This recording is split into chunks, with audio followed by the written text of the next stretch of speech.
जय Hind all of you, this is Yogendra.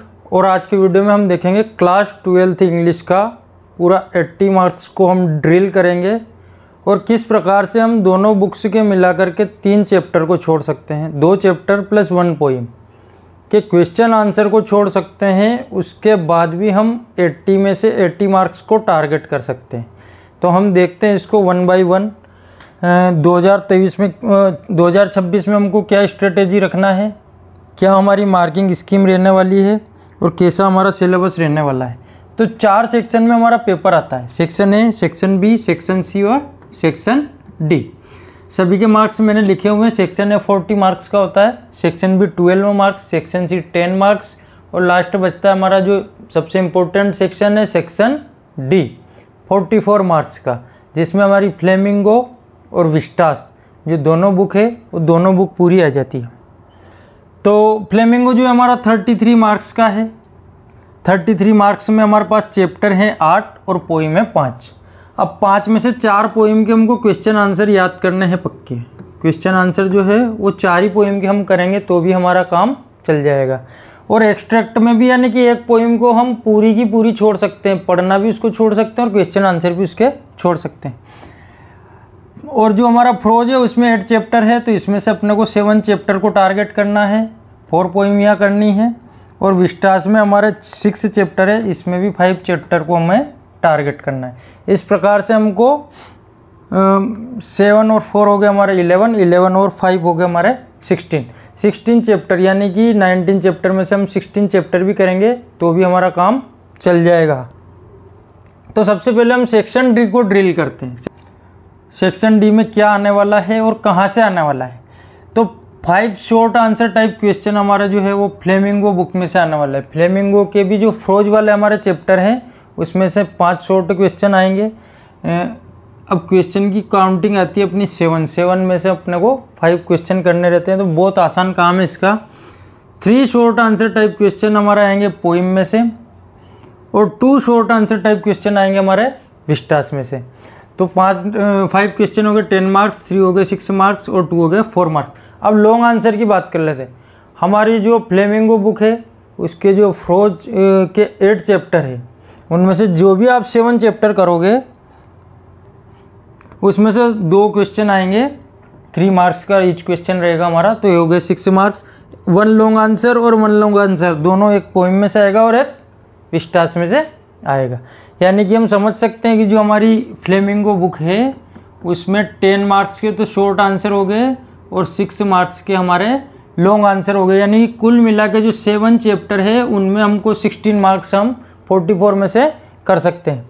जिसके बाद हमारी पोइम है, पोइम में 6 मार्क्स यहाँ पर हो गए प्लस 3 मार्क्स का एक लॉन्ग आंसर आ गया। और विस्टास जो बुक है हमारी जिसमें हम 5 चैप्टर हम प्रिपेयर करने वाले हैं वो केवल 4 + 3 = 7 मार्क्स, ये 9 मार्क्स। और इसमें यदि हम एक्सट्रैक्ट और प्लस कर देंगे, एक्सट्रैक्ट पैसेज अभी आ रहे हैं हमारे आगे।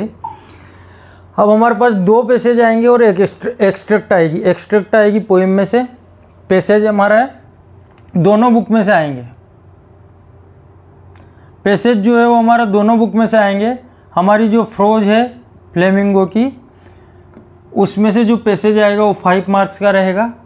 पोइम से जो पैसेज आएगा एक्सट्रैक्ट आएगी वो 3 मार्क्स की रहेगी। एक एक्सट्रैक्ट के और में दूसरी एक्सट्रैक्ट आएगी, इसलिए हम कोई भी एक पोइम पूरी की पूरी छोड़ सकते हैं क्वेश्चन आंसर से भी और पढ़ने से भी। तीसरा बचता है हमारा passage from Vistas. Vistas book से जो पैसेज आएगा वो हमारा 4 मार्क्स का आएगा, यानी कि चैप्टर को भी हमको ढंग से पढ़ना पड़ेगा। नेक्स्ट है हमारा सेक्शन सी। सेक्शन सी की बात कर लेते हैं। सेक्शन सी है ग्रामर सेक्शन है पूरा हमारा। इसमें फिल इन द ब्लैंक्स आते हैं 5 मार्क्स और डू एज डायरेक्टेड आते हैं 5 मार्क्स।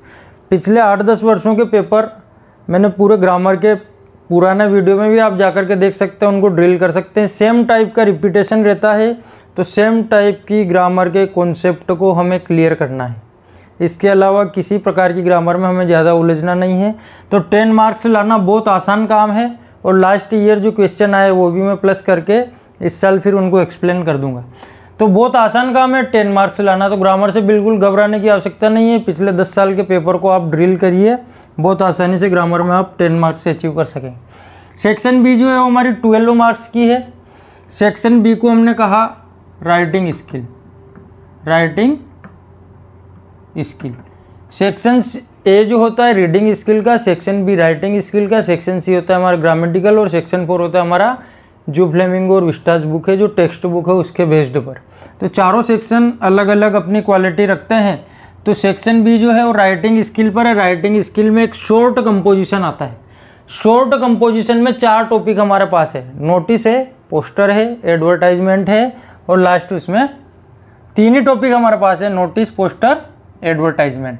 तो 3 में से कोई भी 2 टॉपिक हमको क्लियर करने हैं, क्योंकि एक टॉपिक के अथवा में दूसरा टॉपिक आता है, एक क्वेश्चन के अथवा में दूसरा क्वेश्चन आता है। तो नोटिस के अथवा में कभी भी नोटिस नहीं पूछा जाता, नोटिस के अथवा में पोस्टर पूछेंगे या नोटिस के अथवा में एडवर्टाइजमेंट पूछेंगे, सेम टाइप का रहेगा।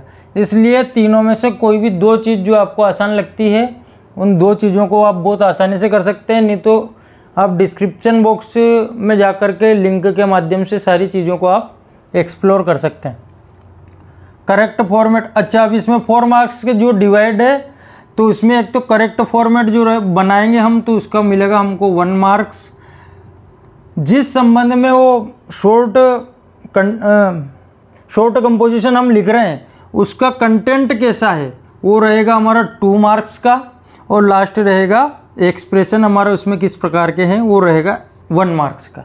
इस प्रकार से 4 नंबर इसमें हमारे हैं, यानी कि इसमें पूरे नंबर आपके कभी कटने वाले नहीं हैं। फॉर्मेट सभी आप बना ही सकते हैं, कंटेंट भी आप जोड़ करके लिख ही सकते हैं। लेटर आएगा फॉर्मल और इनफॉर्मल, फॉर्मल के अथवा में इनफॉर्मल आएगा, दोनों में से किसी भी एक प्रकार के लेटर को आप कंप्लीट कर लें, ये भी रहेगा 4 मार्क्स का। और लॉन्ग कंपोजिशन जो है वो भी हमारा 4 मार्क्स का ही रहने वाला है। उसमें है article, report, speech, debate, paragraph, 5 चीज़ें हैं। अब पैराग्राफ जो है और स्पीच जो है, पैराग्राफ जो है और स्पीच और उसके अलावा एक आर्टिकल, ये तीनों सेम टाइप की चीज़ें, इनमें बहुत ज़्यादा अंतर नहीं है। आर्टिकल भी मैराथन स्टाइल में लिखते जाओ, स्पीच भी केवल इसमें ऑडियंस को थोड़ा सा अपन संबोधित करके उसके बाद स्पीच देते जाओ, और पैराग्राफ भी उसी टाइप से लिखा जाता है। 3 चीज़ें एक ही टाइप की है। डिबेट, रिपोर्ट, इनके कुछ फॉर्मेट है, कुछ सावधानी इनमें रखनी रहती है, बाकी पूरा कोई दिक्कत नहीं, इनमें विस्तार से लिखते जाइए बस।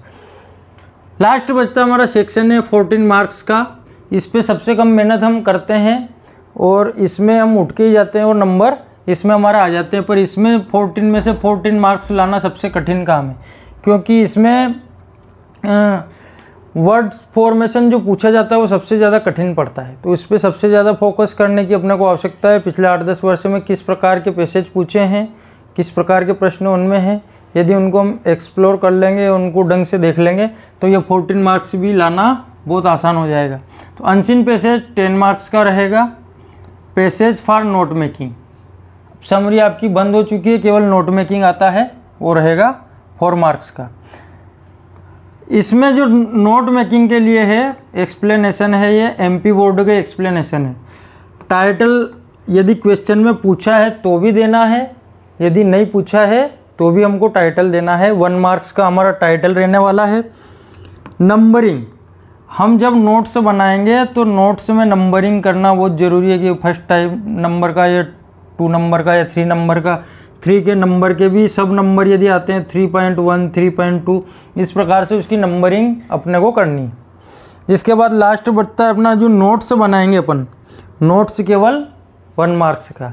सबसे ज़्यादा टेंशन इसमें लेते हैं हम कि नोट्स में लिखे क्या, वो केवल 1 मार्क्स हमारा लीड कर रहा है, बाकी 3 मार्क्स हमारा सारा दूसरी जगह के, टाइटल का है, नंबरिंग का है, यूज ऑफ एब्रीविएशन। एब्रीविएशन भी बहुत से स्टूडेंट यूज नहीं करते हैं, जबकि इसको करना ही चाहिए, और कम से कम 5 से 7 स्पेलिंग अपने को ऐसी निकालना चाहिए जिसका एब्रीविएशन अपन करें। यदि कोई शॉर्ट फॉर्म वाले वर्ड हमारे पैसेज में नहीं आते हैं तो लॉन्ग स्पेलिंग ढूंढिए, उनके स्वर को गायब कीजिए, वोवल्स को गायब कीजिए और उनको एब्रीविएशन के रूप में नीचे एक्सप्लेन करके लिख दीजिए। यदि कोई दिक्कत हो तो नोट मेकिंग का, नोटिस का, पोस्टर का, एडवर्टाइजमेंट का सारे वीडियो मैंने बना रखे हैं। इस वीडियो की डिस्क्रिप्शन बॉक्स में लिंक के माध्यम से आप उनको देख सकते हैं। जय हिंद, धन्यवाद। फिर मिलते हैं एक नए वीडियो के साथ।